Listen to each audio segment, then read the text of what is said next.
This podcast is a member of the Place to Be Nation family. Visit us at placetobenation.com, the only place to be in your pop culture world.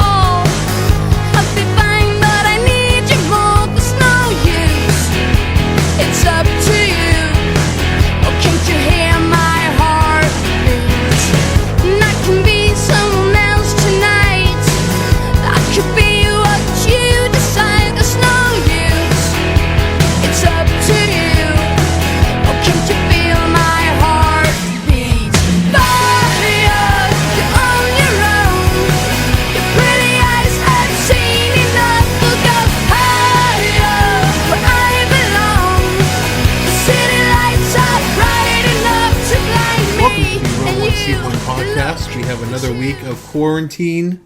Hope you guys are all hanging in. I know it's tough, but we have each other. We have wrestling, old wrestling, and WWE, because WWE is now an essential service, according to the governor of Florida, which God bless Vince McMahon, that carny motherfucker. But no, we have we have old wrestling to go to. Again, go to iwtv.live. If you want to watch some old independent wrestling. That's how I've been passing the time. Some old GCW shows went up there. Got to watch myself sit in front row at Bloodsport. That was a blast. Got to watch the last year's WrestleMania AIW show. That was a fun show to watch. There's some good stuff on there. And if you want to dive into independent wrestling, that's a good place to start, is IWTV. So that would be my advice for you guys. But I want to bring on an independent wrestler of some renown right now, known both for his in-ring work and for his wonderful personality and his just his brain. This guy just comes up with some ideas that you just can't believe, and this guy has lived a life. You may not have heard of him, but he's going to be someone to come up on the scene. I want to welcome Bradley Prescott IV, BP4. Welcome to the show. Hey, glad to be here. Thank you for having me. Oh, definitely, man. Definitely. You're one I've wanted to have for a while here because you got some stories, man. Hey, I'm just living a life, man. You are certainly living a life. You are the natty daddy. Are you currently enjoying a Naturday at the moment? I am having a Naturday, a 16-ounce boy. Got to get those slightly tall, yet not the tall boys. Living the gimmick. BP4, where'd you grow up? So, originally, I grew up over in Illinois, toward the St. Louis side of things, hence my love for natural light. It's brewed by Anheuser-Busch. Honestly, I was basically raised by Anheuser-Busch because I'm from the Illinois side of St. Louis, like I said, and every field trip had to do with beer, starting at a young age. We were taken to Busch Stadium all the time. We were taken to Grant's Farm, which is where the Clydesdales are held. We were taken to the St. Louis City Museum. That place was awesome. I don't think it technically has anything to do with Anheuser-Busch, but that place just deserves probably to be secretly known. Funded by it. Yes, but if you've never been to the City Museum, anybody who's listening, or you should go. It is a 15-story tall interactive museum that's basically just a giant playground. That sounds dope. Yeah, it's super awesome. And also, the St. Louis Zoo is free because huge donations from Anheuser-Busch. Obviously, they promote their Bud Light and Budweiser products a little bit more there, but still, like I said, being made natural light was always the go-to for, friends and family because it's the cheap yet very delicious beer that gets you through every occasion. And now, as they've evolved throughout the times, they also have created other awesome products.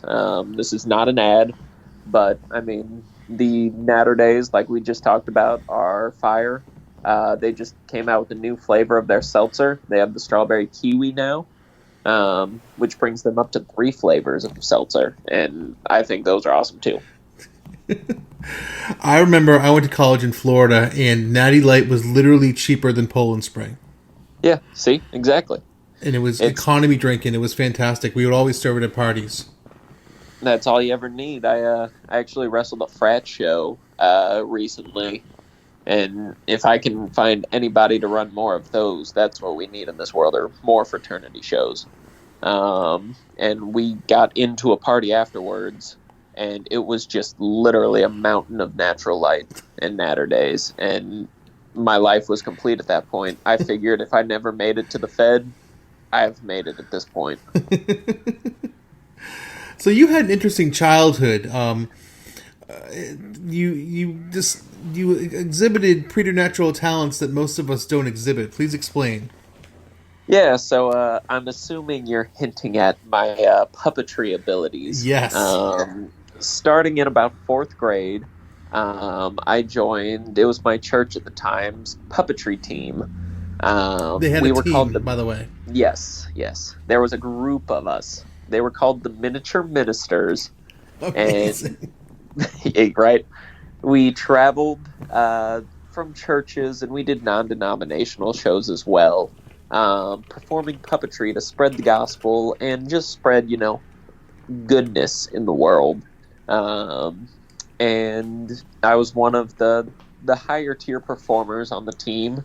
Every year we would go to, with lack of better term, clown school, where they would teach you different skills, be it more advanced puppetry techniques. I did take a ventriloquism class, but I wasn't very good at it, honestly. They taught you how to juggle there. They taught you how to poi balls with like a string and a tennis ball, because if you haven't seen it before, it's basically fire twirling with a fireball on a string. That's the thing in Hawaii, right? Where they like do the fire stick thing, basically. Yeah, they have the actual sticks, and then they have like the ones on string. Oh, man. And it's super cool, but obviously they're not going to let 11, 12, however old you are in 4th, 5th grade. They're not going to let children that age play with fire. I mean, I would have, but they didn't allow it. You certainly would have. I know you. You certainly would have. Oh, I was a little pyro too. Don't worry. And what else? They also had balloon animals. I could probably maybe make a dog, but a lot of brain cells have died since then, so I don't know if I could pull it off. If you gave me like 10 balloons in 2 hours, definitely could. And then basically at the end, they chose 50 of the, I want to call us competitors, 50 of the puppeteers, to basically be in a competition to see who the best puppeteer is. And it started out groups of 6. You would go behind stage, and you would go up, and they would play a random song, and you would have to lip sync to it with your puppet. And you would have to, lip sync it as close to possible while being, dancing and interactive with the crowd that you can't even see because you're behind a curtain. And every round they knock out a couple people, only take about 2 to the next round. And I ended up making it to about the top 4 or 5 in that. So I can say I'm a nationally ranked, maybe even world ranked puppeteer. Amazing. From whatever governing body that was. The PCAA. Probably. Yeah. That's amazing. That's the best story I've heard on this podcast, is that you're a nationally ranked puppeteer. Yeah, and you got to obviously bring your own puppet on stage. Who was your puppet? So I had a couple of them. It's similar to wrestling characters. You kind of make it up as you go. My personal favorite was named Ham Hawk, and he was a pig that just wanted to be a superhero. Amazing. But he was, not able to be a superhero because he's a pig. But that's okay. But the one I did for the competition, I don't even remember his name. He was just a generic white meat baby face #1 puppet, who's getting the crowd behind him, and obviously it worked enough to get me up to the final 5. So, of the other skills you picked up, do you use any of those other skills in your day-to-day life anymore? Like, do you randomly just start juggling, or do you ever attempt ventriloquism, in your daily life anymore? Are any of these skills transferable? I juggle beers, sometimes even during a match. Fantastic. If I could ever find someone with poi balls, I would try and do that again. I don't know if I could, see if I have that skill retained. I can still make a mean snake for a balloon animal, so if anybody ever needs those, I can put them at my merch table if needed. But yeah, I think I've been tempted to buy a custom Bradley Prescott IV puppet just so I could have one. And I want to recreate the old show Crank Yankers with wrestling stories and the puppet. Now, what is the road like for puppeteer troops? Is it a lot like being on the road for wrestling? Because this Christian puppeteer troupe, road stories have to be wild. I mean, yeah, definitely. It was a little smaller scale because we were a lot younger, but I mean, we were still taking about 4-hour trips, which that's more than even some professional wrestlers do. This is factual. We weren't just 40-milers. We still made the towns, brother.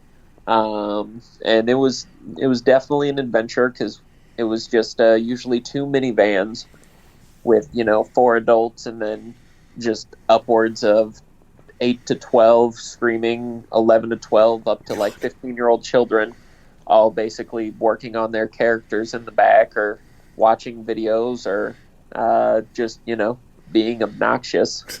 This was all around the time of like Charlie the Unicorn and whatever his name was, and just us being obnoxious as all can get.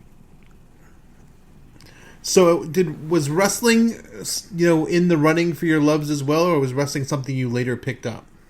It was probably right around that time as well. I remember my full love for wrestling definitely started. 2003, 2004, whatever year WrestleMania 20 was. That was the first pay-per-view that I didn't watch live, but my dad got a VHS from his buddy who recorded it. Don't tell Vince. And after they recorded the pay-per-view, I got it the next day. And that's, when John Cena won his first title. Yep. It was the Eddie and the Crispin story. It was, Jericho and Christian fighting over Trish Stratus, and I think it was also Kane and Undertaker when we got Old Taker back. And it was just such a great storied WrestleMania that I think it's, for lack of better terms, probably the best WrestleMania from my generation. Everybody, talks about WrestleManias prior when they're a little bit older, and then yeah, I'm much older than you. So for me, it was like 6 with Hogan and the Warrior and stuff like that. But I'm much older than you. So for that age group, but I talked to a lot of guys right around my age, and all of them say WrestleMania 20 is the go-to for that was the WrestleMania that got them hooked, and it's the same with me. Now, who were your guys with wrestling? Like, was it like Jericho and Christian, or was it like Guerrero, or like who were the guys you gravitated towards? Definitely Thugonomics Cena was Yes. very top tier for me. I still have a little resentment towards my father because I remember Raw was coming to St. Louis, and I wanted to go really badly. And my dad was like, hey, it's not worth us going. Cena's not even going to be there. You really just want to see Cena. And I'm like, yeah, you're right. So I'm watching Raw that night in St. Louis on TV, and Cena's music hits, and he comes out wearing the Spirit of St. Louis jersey, Yep. and it's the night he got traded over to Raw. And that broke my heart a little bit.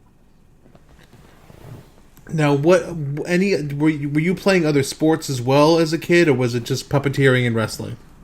So very athletic childhood. I played just about every sport I physically could, minus basketball because I'm not short. Or I'm not tall. I am short. Sitting at about 5'10". Obviously not bound for a career in professional basketball. You're a point guard. That was my other problem. I preferred to play big man positions.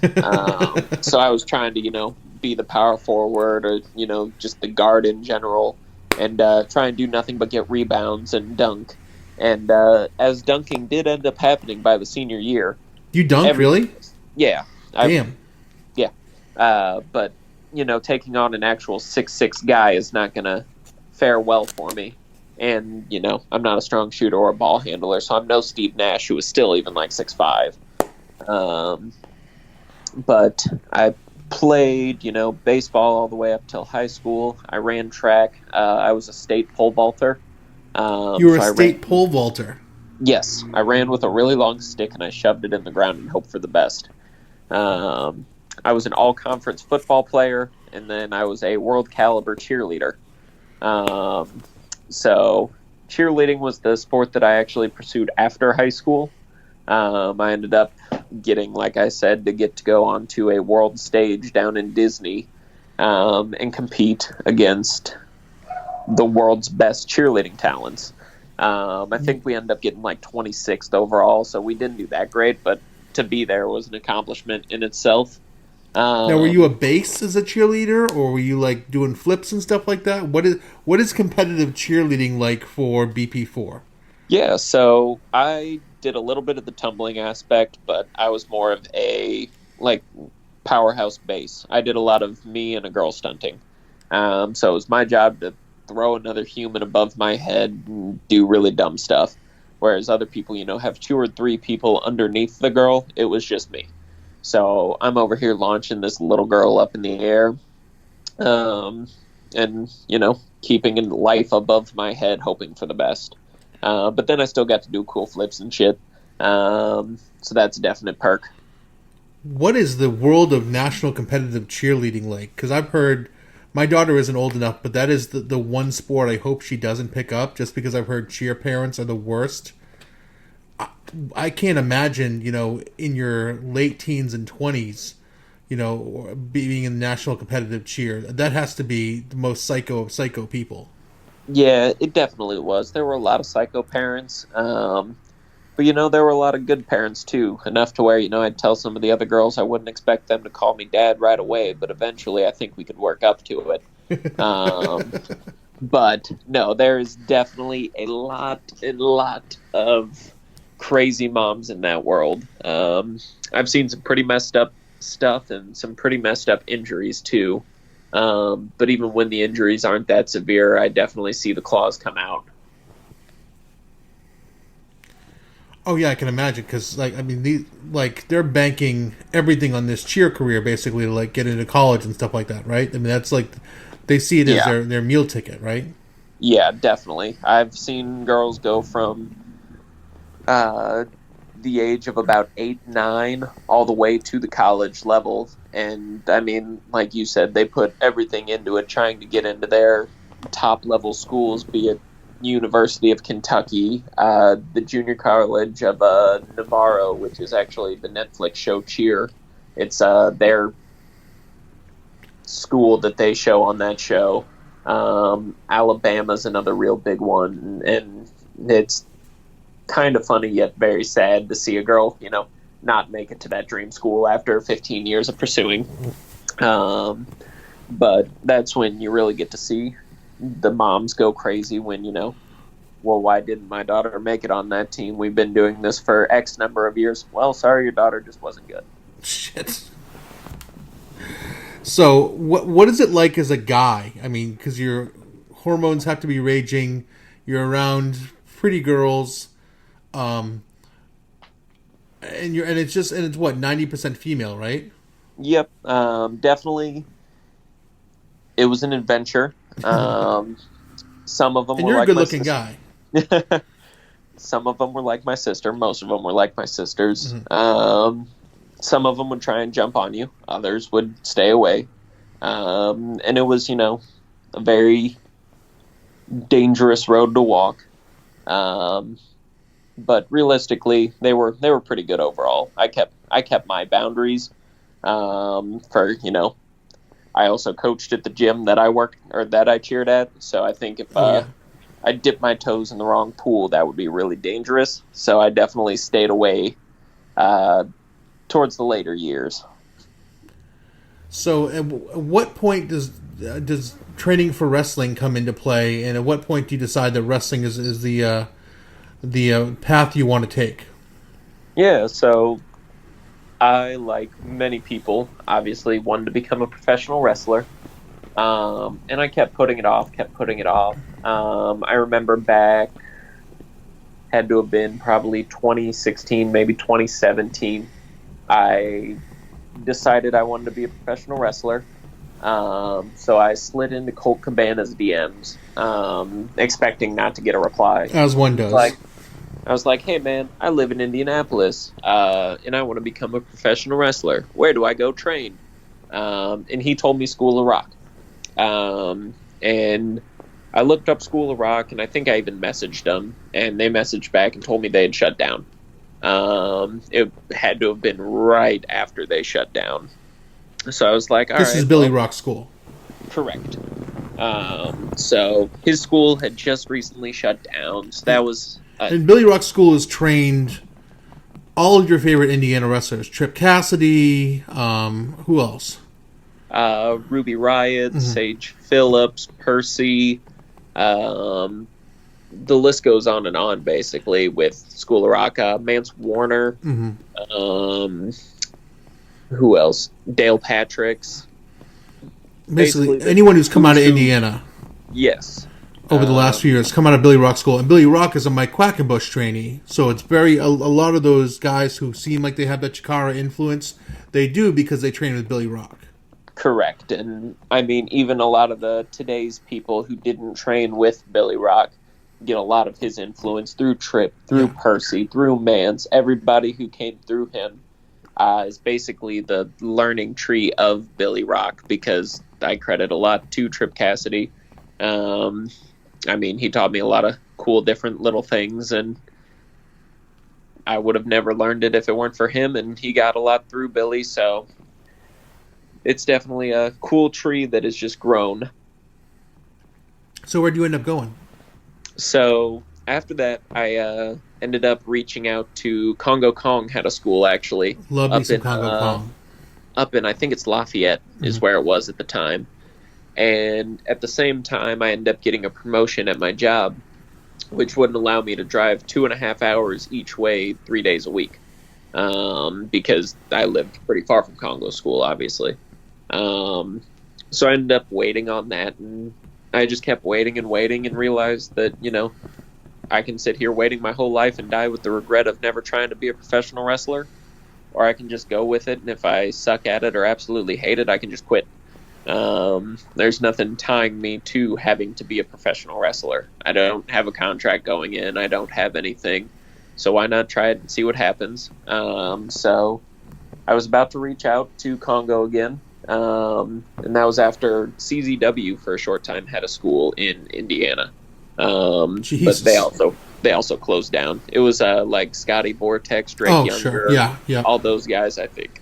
And then I was just scrolling through Instagram one day, and through pure serendipity, I saw a post from Jonathan Wolf, and he did something. So I shot him a DM, and I was like, "Hey, man, where should I get trained? Does the place in this video train people?" He's like, "Yeah, show up Friday at this time and ask for Don Basher." So I show up. I watch the show. The first WCWO show I ever watched was had the likes of Calvin Tankman. Jonathan was obviously on there. The main event of the show was Sean Kemp versus Dale Patricks. Very, very different kind of match. But after that, I asked for Don Basher. Went in, talked to him for a bit. Then that started my training at WCWO. And then, like I said, I credit a lot to Trip Cassidy of giving me those little finishing touches and the actual nuances and everything like that of professional wrestling. Now, your background probably had to help, too, because with the puppeteering, you had that performing in front of a crowd aspect, and with the cheerleading, you had the athletic aspect as well.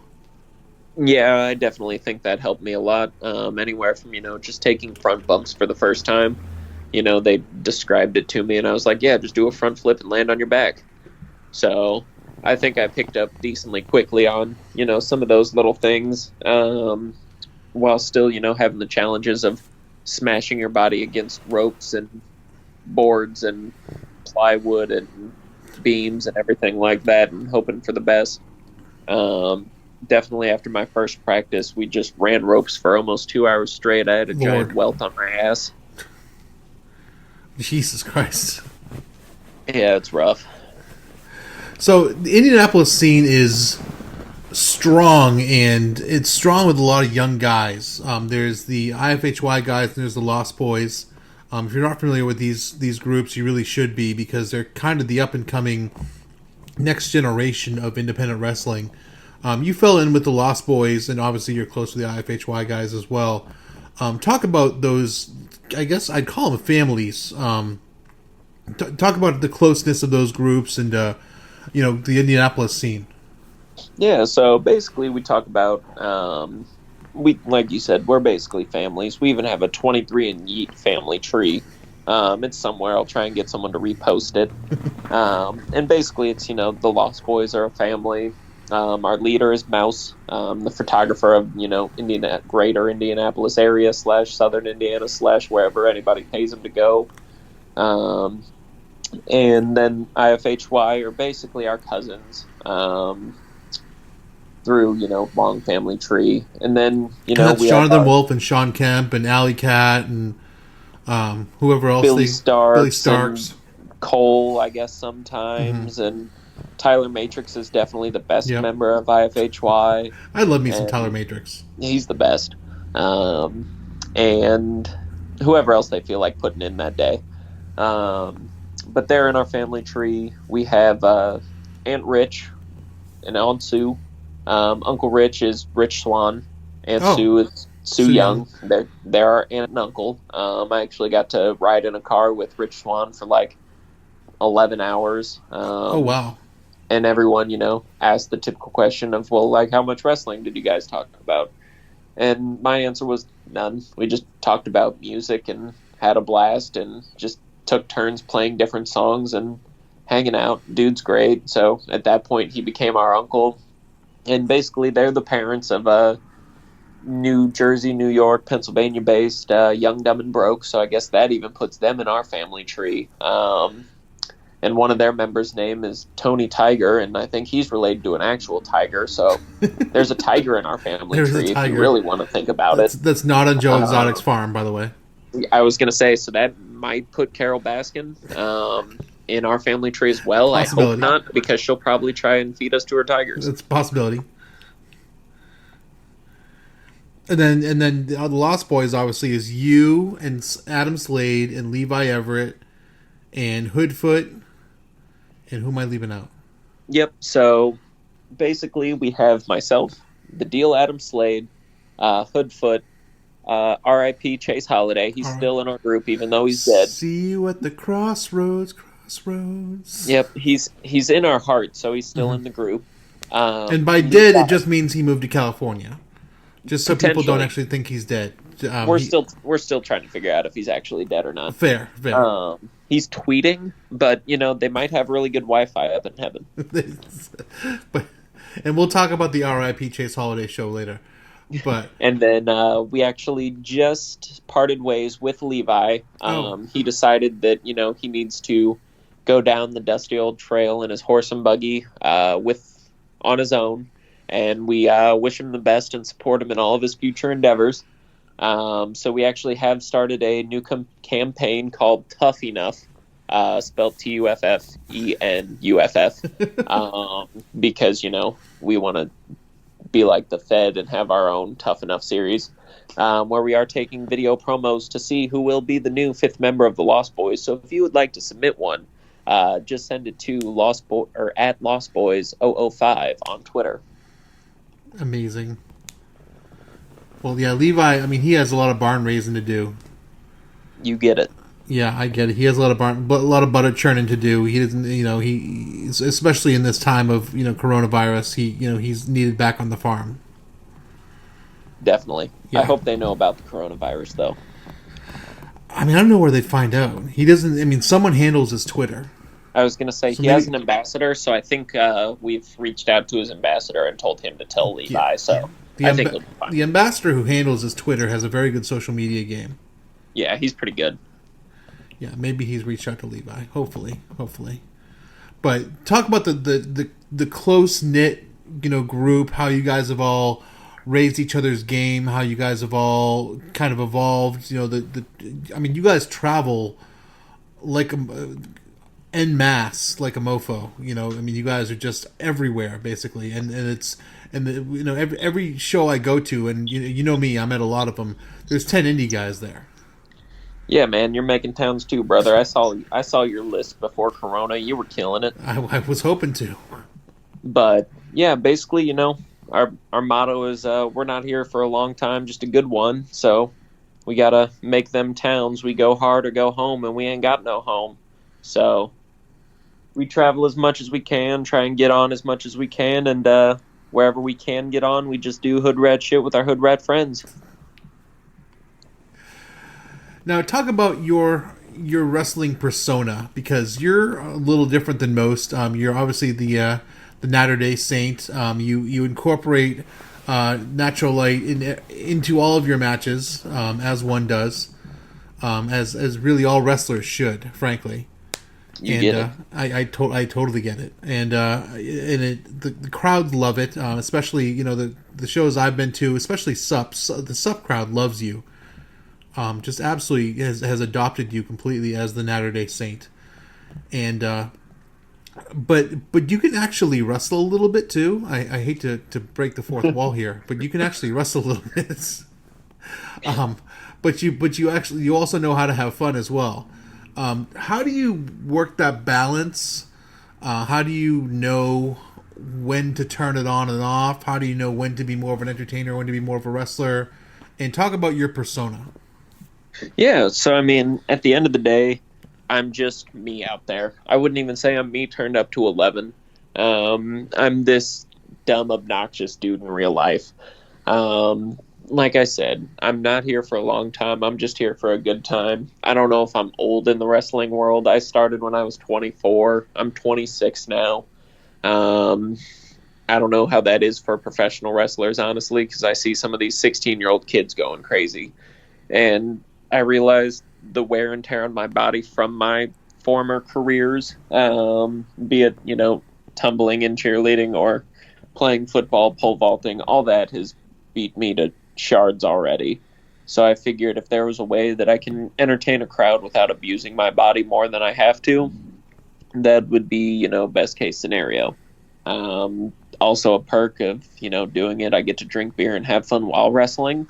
If I ever do need to pull out, super serious professional wrestler, I can. I had, a pretty good showing against Jonathan Gresham a couple months back at Paradigm Pro Wrestling. I've got to wrestle some other awesome up-and-comers where I have to turn on the switch a little bit more, like Blake Christian. That was a hell of a match, by the way. I was there for that. You can wrestle. I mean, I was like, my boy can work. Nah, at the end of the day, I only hit like 5 moves still. You just got to place them to, make it look like you actually do something, but just let the other person dance around you.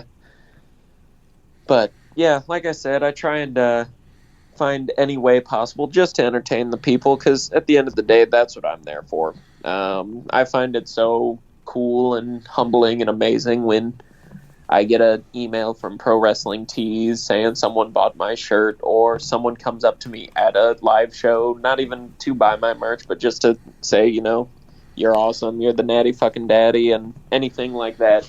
Just hyping me up. I love attention, and the fact that people are willing to give it to me is utterly amazing. Now, I've seen you in AWE as well. You've been picking up a lot in Atlanta, and you recently relocated to Georgia. How has it been since the move? And how's your adaptation to AWE been? Yeah, so definitely there's a lot of peaches here in Georgia. There are. Yeah, a lot of boiled peanuts. Definitely a place. It's made the drives a little bit longer, a little bit more lonely. But I'm still looking for people to hop in the car with me anytime I can. But picking up a little bit southern shows like this. I wrestled for AWE way back before they were combat wrestling for a couple months.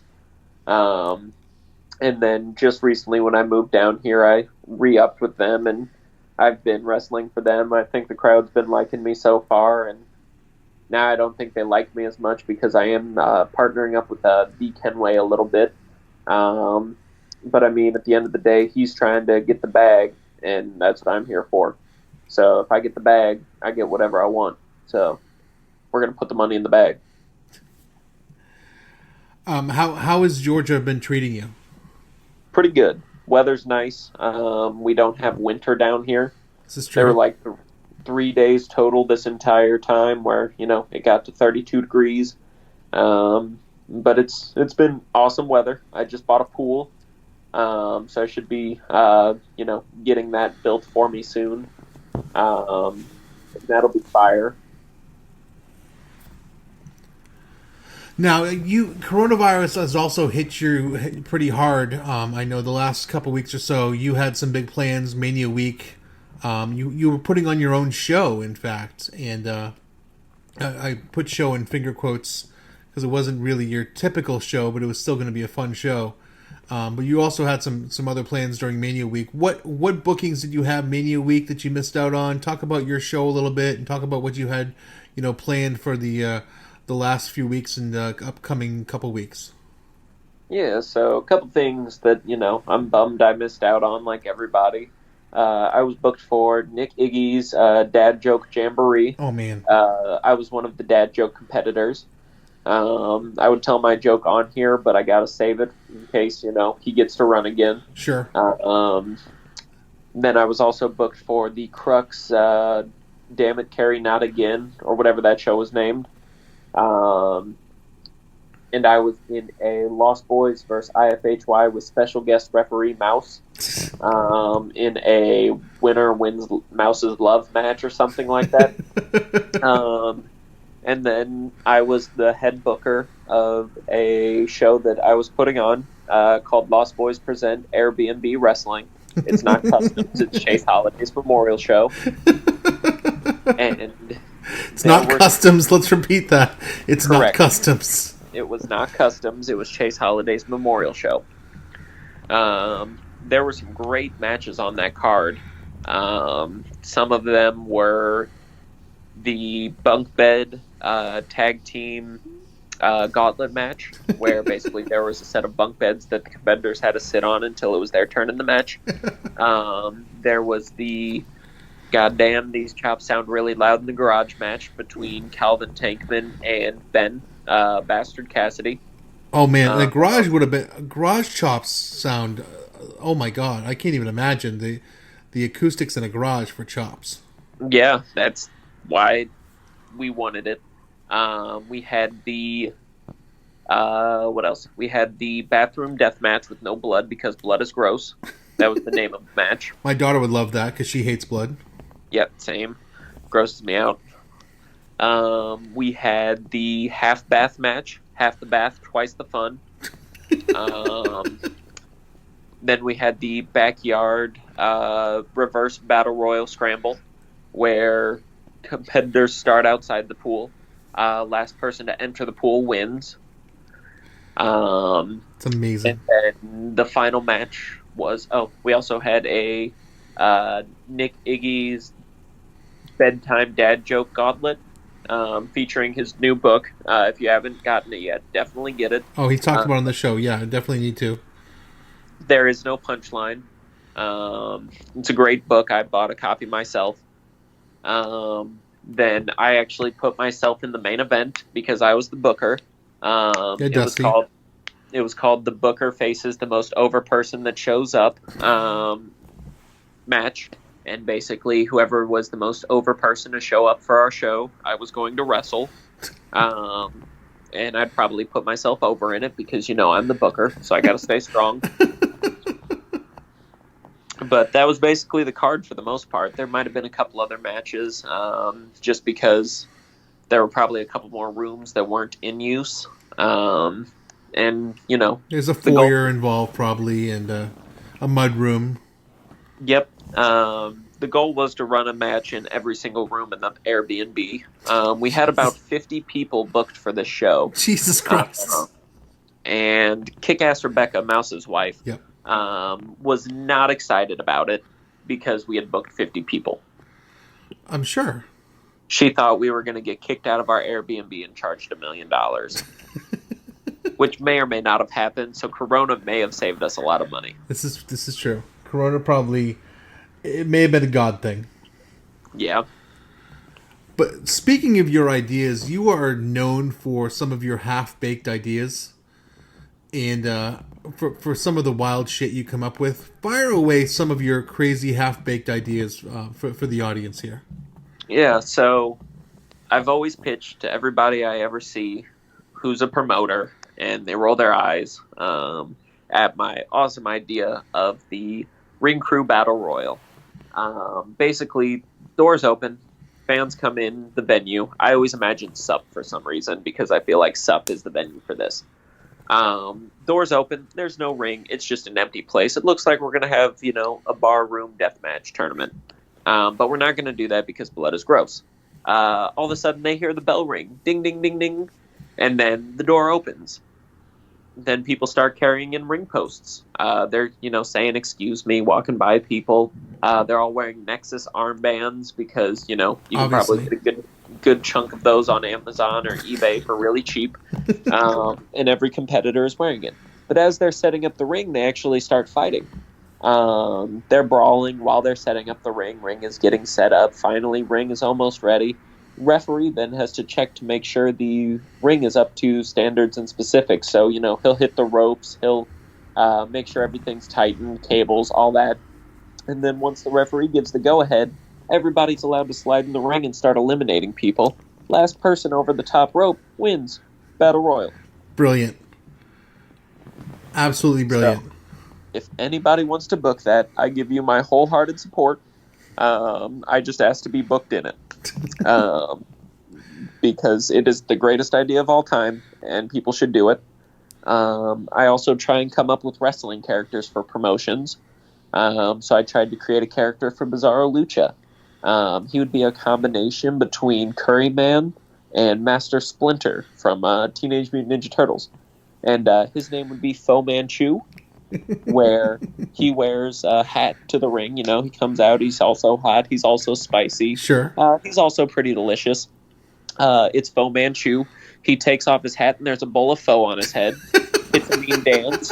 And then the mask also has a Fu Manchu because, obviously. And he knows a lot of Master Splinter's moves. He might even have a bow staff because why not? Obviously. And, I think him and him alone could take out all of Magnanimus's creations. Unbelievable. Well, BP4, you have some new merch out, including a prayer candle that is a must-have on the independent wrestling merch desirable list. Tell us about some of the merch you've got. Yeah, so I have a long list of very different merch and very normal merch. I have 2 new t-shirts up on Pro Wrestling Tees. I will also have them in my possession once, Corona's over and I can actually see people at shows. That is my Jushin Thunder Lager t-shirt and my Let There Be Natural Light Naturday Saint t-shirt. The same Naturday Saint photo is on my prayer candle. Because in times like this, prayer is important. This is true.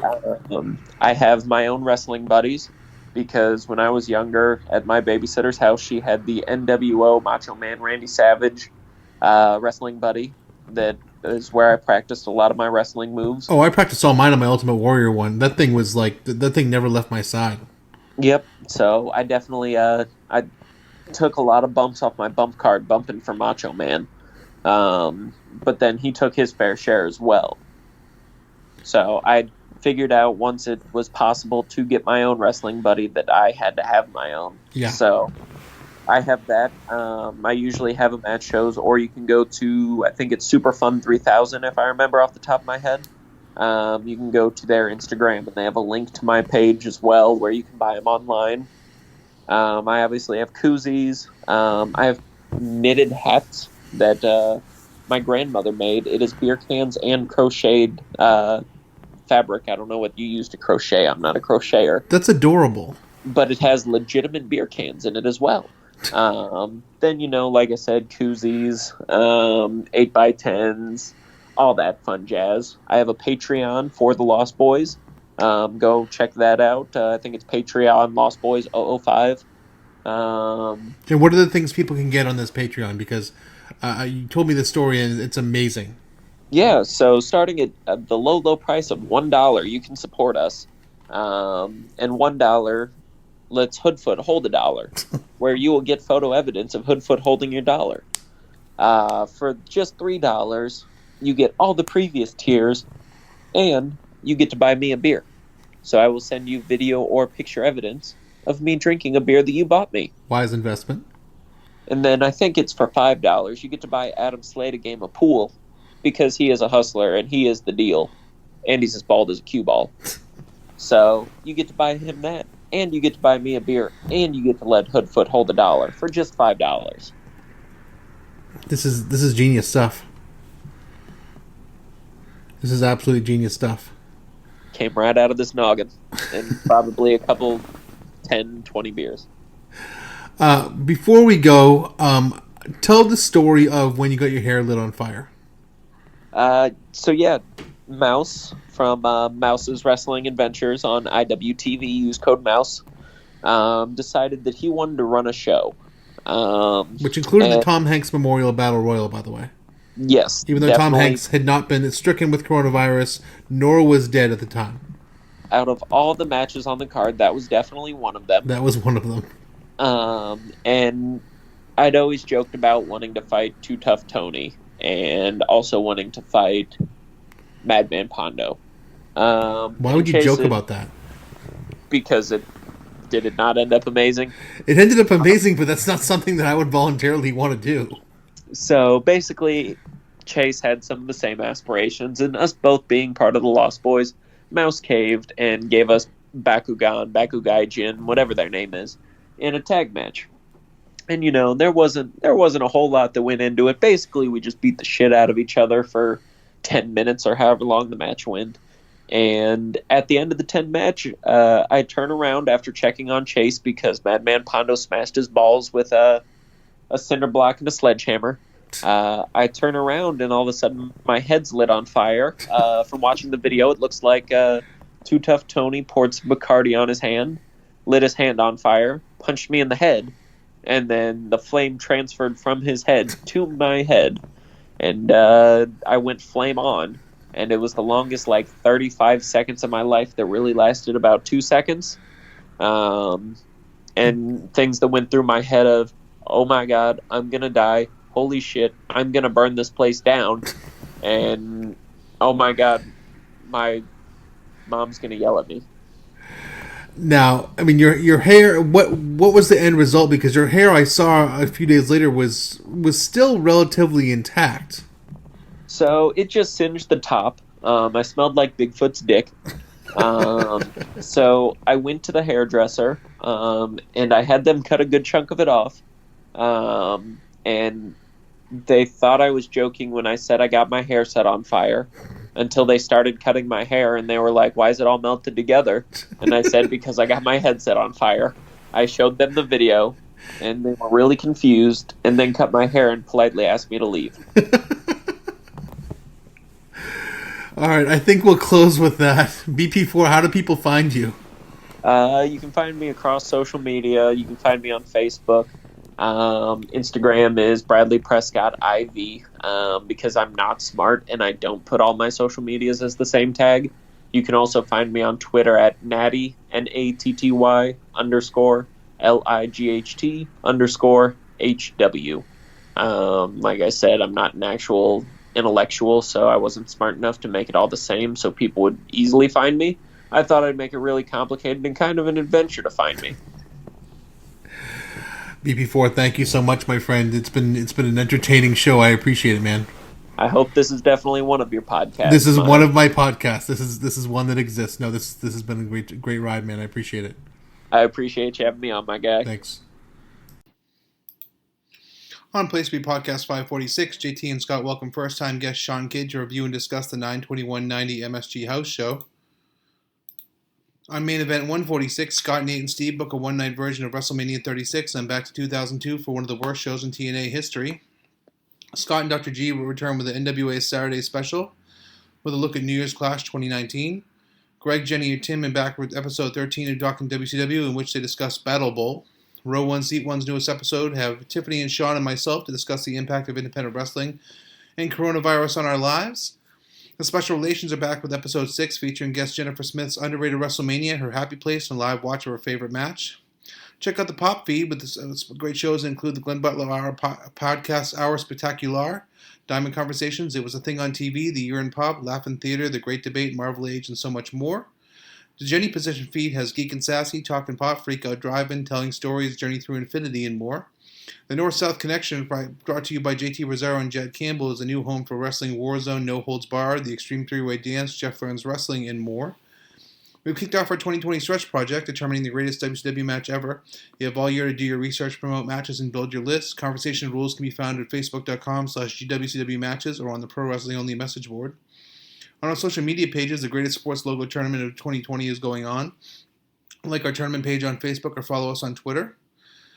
Be sure not to forget PlaceToBeNation.com each and every day. We have new voices and fresh takes bringing you articles on the topics in the world of wrestling, sports, and pop culture, including Trends, SmackDown, and Fox Report, The Week in WWE by John Crow, Paulie's Perspective, and Ben's Unpopular Opinion. Don't forget about veteran columns like Glenn Butler's Wednesday Walk Around the Web. And if you're doing online shopping at Amazon.com, be sure to click on the Amazon banner on the right side of PlaceToBeNation homepage and use PlaceToBeNation.com/Amazon. It takes you right to Amazon and helps us out with no cost to you.